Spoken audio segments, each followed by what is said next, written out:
Welcome to Bullet Point Nursing. My name is Dr. Goldstein, and in this lecture, we're going to go through hypertension pharmacology. This is probably one of the more in-depth topics in terms of all of pharmacology because so many millions and millions of Americans are on medication for high blood pressure. Hypertension is considered one of the most prevalent diseases in the United States, and it's estimated that roughly half of the population has high blood pressure. Let's start talking a little bit about the concepts of treating hypertension with medication before we even get to the actual medications. And all of this is fair game for your nursing school exam. So let's first start with what is the diagnosis of hypertension. Diagnosis of hypertension is a systolic greater than 130 or a diastolic over 80. Either one gets you a diagnosis of high blood pressure. There's more to it than that. We want to do it on 2 separate visits. We want to make sure they didn't just have a Red Bull, things like that. I'm not going to get into how to officially diagnose someone, but just know the numbers over 130 or over 80. Either one gets you the diagnosis. Next, we're first going to start treating a patient with non-pharm interventions. What is that? The non-pharm interventions are going to be something called the DASH diet to reduce their salt intake. We want them to lose weight if they need to. We want them to get better sleep if that's appropriate for them, which generally it is. We want to reduce stress for them, again, if appropriate, and generally it is. We want them to exercise better. Or at least exercise more appropriate. We want them to reduce caffeine, reduce alcohol, and cut out smoking if at all possible. And again, obviously not all of these are relevant to every patient.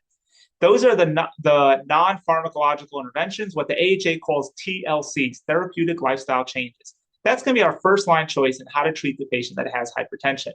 But from there, we're going to move on to medication.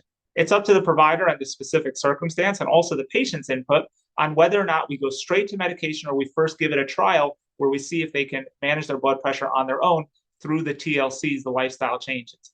If we are going to put a patient on a medication, we might put them on 1 medication or maybe 2 medications right off the bat.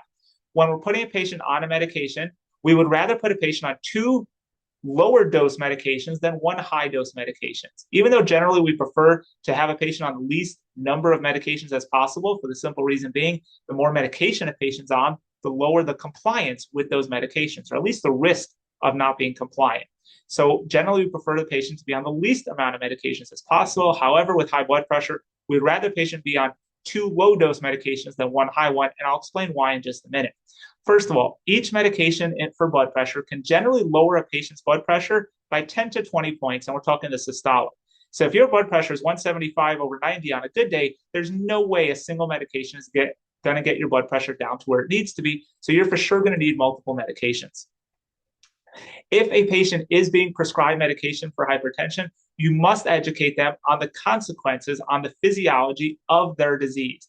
Hypertension generally is asymptomatic. Patients feel just fine because it happened over years and decades. So that's good that they feel fine, but they need to understand that they do still have this disease and they need to manage it, because if they feel fine and they don't want to take your medication, they're not going to. You need to educate them on the disease so that they understand the importance of taking their medication. A lot of the blood pressure medications are offered 2 medications in 1 pill. For example, lisinopril with hydrochlorothiazide or losartan with hydrochlorothiazide. Those commonly come together. And that's, again, a benefit to the patient that it makes it easier for compliance. Most blood pressure medications are not safe in pregnancy, and we'll talk more about that. But just real quick, if a patient is a female childbearing age, please make sure that the patient is pregnancy tested before they start it and is on a method of birth control to prevent pregnancy while on any unsafe medication. Obviously, if we end up giving them a safe medication because that's what they want, or because they are trying to become pregnant, or because they are pregnant, then that would be perfectly fine. Next, when a patient is on a high dose of a blood pressure medication, there is an increased risk of side effect, which is why we'd rather give them 2 lower dose medications. Resistant hypertension is where a patient is on 3 medications for hypertension and still not getting their blood pressure down to range. What do we do in this case? First, make sure they're taking the medications as prescribed. Second, make sure it's not white coat syndrome. That's why we have patients check their blood pressure at home. And third, if those 2 are not the issue, send them to a hypertension specialist. This is usually a cardiologist, but actually it can be a nephrologist. Hypertensive urgency or emergency is not something we're going to discuss in pharmacology, but just understand if a patient comes in with a suddenly high, critically high blood pressure, that they have urgency or emergency, which there's a lot more to it than that. They have to also be symptomatic, et cetera, et cetera. But if the patient does have the diagnosis of hypertensive urgency or emergency, we will bring their blood pressure down, usually with something like IV labetalol. However, we were not bringing their blood pressure down too much or too fast, usually no more than up to 25% reduction. So if it's a systolic of 200, we're not going to bring it below 150, 25%, at least within this first whatever time frame that hospital follows.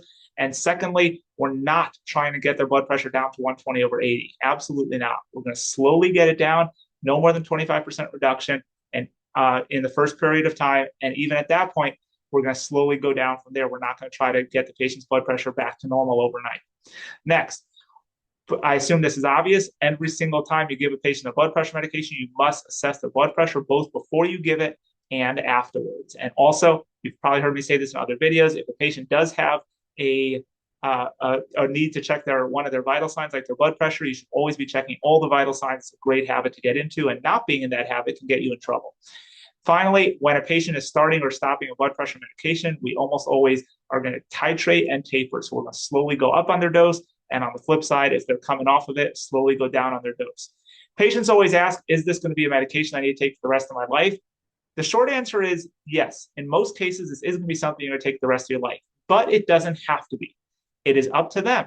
If they do a ton of lifestyle changes, if they're really overweight and they lose a lot of weight, if they're a smoker, they quit smoking, whatever it is that we found that can be contributing to their hypertension and they address it, then absolutely they can come off of it. In reality, in most cases, the vast majority of people that go on blood pressure medication stay on it for the rest of their life, but that's not a bad thing. If they need the blood pressure medication to get their blood pressure to normal, that's fine, as long as their blood pressure is getting down to normal. That's the most important part.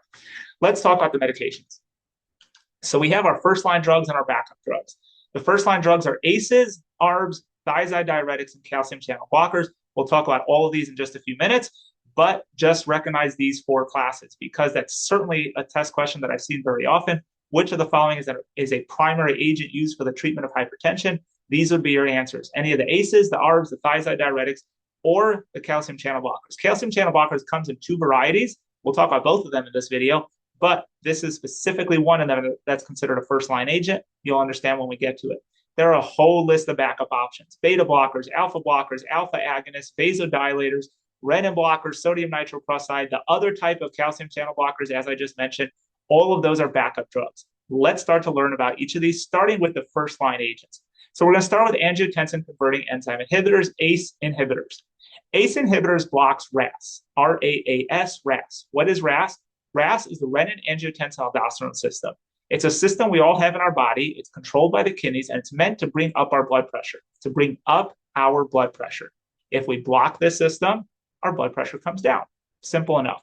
The mechanism of action is it blocks angiotensin 1 from turning into angiotensin 2, hence it's called angiotensin converting enzyme inhibitor, and that blocks RAS. If RAS can't increase our blood pressure will come down. We use this drug for a ton of different indications. In fact, this drug class is mentioned in a few different pharm lectures, but we use it for high blood pressure, for patients that have acute coronary syndrome, chronic kidney disease, stroke prevention, heart failure.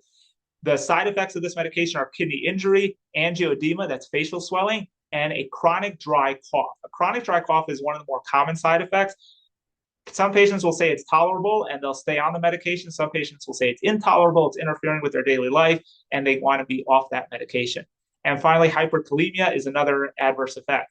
Now, captopril, all of the medications in this class end in pril, but captopril is one specific that has its own side effect that it can cause neutropenia.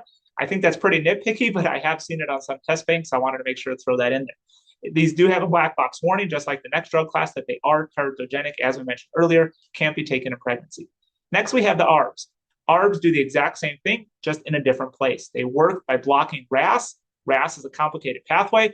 This blocks the pathway in a different location. It blocks the receptors that activate RAS, but at the end of the day, it blocks RAS. What does RAS do again? It increases our blood pressure. What does blocking RAS do? Lowers our blood pressure. So what are the ARBs? The ARBs, the angiotensin receptor blockers, end in artin, losartan, valsartan, and there's a bunch of others. These medications, again, work by blocking RAS. They're used for high blood pressure and for kidney issues. They do also, ironically, have a side effect of causing kidney injury or risk of it and hyperkalemia. Generally speaking, the ARBs are tolerated better versus the ACEs. The ACEs have been around much longer and they're still more popular, but a lot of the newer patients that are getting put on blood pressure medications are generally getting put on ARBs over ACEs mainly just because they both do the same thing, but the ARBs have less risk of causing that, or less incidence of causing that cough. It's not a major side effect with the ARBs versus it is with the ACEs. When I prescribe a patient medication for blood pressure, I prefer to give the ARBs over the ACEs. And this does have the same black box warning that it's teratogenic. Next, first line drug class we have are thiazide diuretics. So again, it's up to the provider, an ACE, an ARB, a diuretic, or a CCB that we're going to talk about, but it's up to them. And that being said, there are specific indications of when each one would be most appropriate for that specific patient. That is way beyond our end level. Next, thiazide diuretics. The drugs here are HCTZ, hydrochlorothiazide, or chlorthalidone. These drugs work by blocking sodium and chloride from coming back into the body from in the nephron. And if it stays in the nephron and doesn't come back into the body, this sodium and chloride, what follows sodium? Water. So if water, or if the sodium doesn't come back into the body, then the water that follows it won't come back into the body. If it doesn't come back into the body, it goes out to the bladder. So that's how it diureses the patient. Very simple. Again, it blocks sodium chloride from coming back into the body. Therefore, the water that follows sodium doesn't come back into the body. And instead of coming back into the body from the nephron sends it out to the bladder, and thereby we have less volume in the patient. What do we use this for? We use it for high blood pressure, and also it's used for edema because it is a diuretic. HCTZ specifically, but the thiazide diuretics are the most commonly prescribed class of diuretics. Chlorthalidone is a little bit more potent than HCTZ. It is also more expensive. So very oftentimes we still go with HCTZ. HCTZ is also very convenient because it's available in a combo pill with many other medications such as lisinopril and losartan, both of which are prescribed by the millions in the United States. Next, we have the calcium channel blockers. Calcium channel blockers comes in two flavors: dihydropyridine, which is that big word you see on the top of the screen, and non-dihydropyridine. For the first line agents for blood pressure, dihydropyridine is what we're talking about. For the backup options for blood pressure, we have non-dihydropyridine. The non-dihydropyridine drugs, just to talk about those for a second, are verapamil and diltiazem. There's only two of them. You've probably heard of them, verapamil and diltiazem. Both of those drugs are used for heart failure. They're used for dysrhythmias. They're used for a few different things. They're not so much used over here. However, we're going to talk right now about dihydropyridine. So dihydropyridines are the drugs that end in pine, P-I-N-E, amlodipine, nicardipine, nifedipine. There's a whole bunch of them. How do these work? They block calcium channels. Well, that much is obvious. Well, calcium channels are responsible because calcium is responsible for contraction. Calcium, you should remember from A&P, is the most important ion for muscle contraction. Well, if our vessels contract, then they constrict. Constricted vessels brings up our blood pressure. We do not want to bring up our blood pressure, so we want vasodilation. So if I block the calcium channels, that means I block the calcium from contracting. That means I block the calcium from constricting. And if I block it from constricting, it dilates. If I block it from constricting, it dilates. Constricting brings up your blood pressure. Dilating brings down your blood pressure. An easy way to think about it is traffic. If I go from 3 lanes down to 2 lanes, I contract it, I constrict it, the pressure goes up, the traffic goes up. If I do it the opposite, if I dilate it, if I make it wider, if I go from 2 lanes up to 4 lanes, I definitely get lower blood pressure, lower traffic. Next, the side effects of these medications are edema and orthostatic hypotension. Again, make sure these patients are educated to take this in the morning so they don't go pee all night. And do educate them that it's probably going to make them have to pee an extra 1, 2, 3, 4 times a day, depending on the dose. This medication is used very commonly as the first-line drug for hypertension in African Americans. It's because their RAS isn't as potent or powerful in their body, so blocking RAS isn't as effective. That's why we often prefer this. The edema is an unfortunate common side effect, and edema, I flew over this, but I should have mentioned that peripheral edema specifically is what we're talking about, and that is the most common reason why we would stop using a calcium channel blocker for patients getting that peripheral edema. It's a known side effect. Again, I already mentioned this drug class is split into two. This class of drugs, the calcium channel blocker dihydropyridines, does not affect your heart rate. And this is a really confusing pharm question for a lot of students because calcium channel blockers, the other kind, the non-dihydropyridine, the verapamil and diltiazem, those do lower your heart rate. These do not. These only lower your blood pressure. Make sure you put that as a note somewhere. Here we have the other kind, the verapamil and diltiazem. It works the same way, but it doesn't only work on the blood vessels. It works on the heart and the blood vessels. That's why it's blocks the contraction of the blood vessels, thereby dilating them, thereby lowering my blood pressure. Plus, it also interferes with the heart's contraction, not in a bad way, in a good way, that it slows down the heart rate. What do we use this one for? We use it for angina, we use it for atrial fibrillation, for high blood pressure, and for SVT. Even though, yes, we are using it for some dysrhythmia, such as SVT, it can also cause dysrhythmias. This is not one of the first-line drugs. Everything we talked about up until now was a first-line agent. This is the first one that is a backup agent. Because this medication lowers both your heart rate and your blood pressure, you need to assess both. And please, if you're assessing any vitals, assess all your vitals. Again, don't get this confused because this is definitely a common test question. These verapamil, diltiazem are backup options for blood pressure. The other ones, the amlodipine, nicardipine, nifedipine, those could be first-line agents, not nicardipine because that's IV, but you get what I'm saying. Next, direct vasodilators. We're still in our section on second-line agents. The drug over here is hydralazine. This exactly what it sounds like. It directly vasodilates the arteries. It's used for heart failure, but it's also used for hypertensive emergency and hypertension. This is definitely a backup option. This medication, like all vasodilators, if you already watched our angina video, we talked about nitroglycerin. That is also a vasodilator. Every vasodilator is known to give a headache. In fact, most patients will get it, so just give them a heads up on that. Hydralazine, this shouldn't really be in a hypertension lecture. This would be more in the heart failure lecture, but isosorbide dinitrate is another vasodilator not used for hypertension, but it is often used with hydralazine. Why? Because hydralazine dilates arteries, isosorbide dinitrate dilates veins. If you use the two together, which is called bidil, you get both dilation of the arteries and the veins. Again, that wouldn't be for hypertension, but I just threw that in here just so you know. Next, we have sodium nitroprusside. This is an IV-only medication. It's called nitride or nipride. This, again, works by dilating the arteries and the veins, just like the last one I mentioned. This is extremely powerful at lowering the blood pressure to the point that this can crash your blood pressure if it's not watched carefully. It does also have a black box warning for the low blood pressure and for causing cyanide toxicity, which is very interesting. And because it's interesting, tests love to ask about that. So definitely make sure you make yourself a note that sodium nitroprusside is the one that can cause cyanide toxicity. Next, we have alpha-2 agonists. If you remember, alpha-2 is responsible for the brakes of the brain. I say remember, if you've already watched our adrenergic pharmacology lecture, we talked about this. But alpha-2 are the brakes, I'm sorry, not the brakes of the brain, that's GABA. Alpha-2 agonists are the brakes of the sympathetic nervous system. It slows down the sympathetic nervous system. It slows down that fight or flight, which means it's going to lower your blood pressure. So that's what these do. They activate more of those brakes, more of that lowering the sympathetic response. The drugs here are clonidine and methyldopa. These drugs can be used for hypertension. Clonidine also has a bunch of other uses that we talked about in the adrenergic lecture. Today, we're only talking hypertension. I'm going to stick to that. Methyldopa is one of our go-to drugs to use in pregnancy related to hypertension, which is preeclampsia. And these medications do have a side effect that they can cause drowsiness, not very common. Next, we have a drug called a renin blocker. Excuse me. Renin blockers are really not used. I've never seen it used in my practice or working in the hospital. However, this drug is aliskiren. It works by inhibiting renin, so it's supposed to get the exact same effect as the ACEs and ARBs. It blocks RAS. What do we use it for? We use it for hypertension, and it's another alternative agent. Like every drug that blocks RAS, ACEs, ARBs, and renin blockers, it is teratogenic. Next, we have the alpha-1 blockers. The alpha-1 blockers is a huge class of drugs. We discussed this in the adrenergic class video or adrenergic pharmacology video.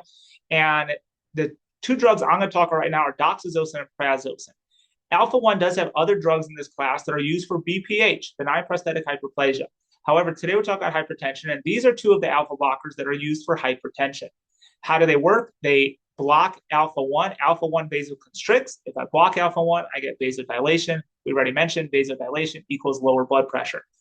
The downside to these drugs is orthostatic hypotension and reflex tachycardia. It can also cause erectile dysfunction, and it can cause fatigue. Next, we have beta blockers. Beta blockers we've talked about over and over again, so I'm going to do it pretty quickly over here, and we're still going to talk about it in some other lectures as well. The drugs over here, propranolol, metoprolol, labetalol, atenolol, esmolol, there's so many of them. How does it work? They block beta-1. What does beta-1 do? Makes the heart beat faster, harder, stronger. So if I block it, I'm going to get less fast, less hard, less strong. And if the heart's not beating super fast, super hard, super strong, it lowers the blood pressure. What do we use it for? A whole list of stuff, which is why we keep talking about this drug in so many videos. This drug is one of the backup options for hypertension. In some patients, it becomes a primary option because they have one of these other conditions that this drug treats. I'm not going to confuse you on a hypertension test. This is not a first-line drug, but you will see patients that be on this and no other drugs because there's some other issue going on that we want to treat two with one medication. What are the adverse effects or side effects? Fatigue, especially if patients just found out they have high blood pressure and we put them on this medication for whatever reason, and now they're also told to work out to help their blood pressure. They may say, oh, I can't, I'm too tired all the time because of the beta blocker. Yes, that's true, but no excuse. Go work out. Other side effects of this drug are erectile dysfunction. If a patient's a male, and especially if they're even middle-aged or older, we're going to try to educate them on that and let them know to advise their provider if they do experience ED, we can definitely give them a medication for it. It does have a black box warning that you should not suddenly stop taking this class of drugs. This class of drugs is divided into non-selective, cardioselective, and non-selective with vasodilating effects. Again, I discussed this drug in depth in the adrenergic lecture. Every time it comes up after that, I'm just going through it pretty quickly. This medication, I will say this every time because it's a common test question. If a patient has an underlying pulmonary condition, most commonly we're talking about COPD, but it can be something like acute pneumonia. We do need to be a little bit careful giving this drug to them because not only does it block beta-1, which is the heart, it does a little bit of blocking beta-2, the non-selective ones like propranolol. The non-selective ones like propranolol do a little bit of blocking beta-2 in addition to beta-1. Beta-2 helps you breathe better, so if I block it, it can have a negative impact on your breathing. So if a patient has an underlying pulmonary condition, we want to be a little bit careful and ideally not give them a non-selective beta blocker. Beta blockers are one of our go-to agents for hypertension and pregnancy, just like methyl-dopa. And again, with this medication, you have to assess the heart rate and the blood pressure, not just the blood pressure, which is what we've been talking about this whole time. And again, keep yourself safe. Just check all of them in real life every time. Finally, other medications not discussed here would be the loop diuretics and the potassium-sparing diuretics. Those both can be used for hypertension. Those are both pretty far down the list of what we would actually use for hypertension. And those are discussed in the nephrology lecture. If your school wants to put it into this test, then go over to the nephrology lecture and get that covered up. And finally, if a patient is being treated for hypertension, ask them about any CAMs that they are taking that may be causing an increase in their blood pressure. Here are the references for this lecture. Please subscribe and like to this video. If you have any questions, reach out and have a great day.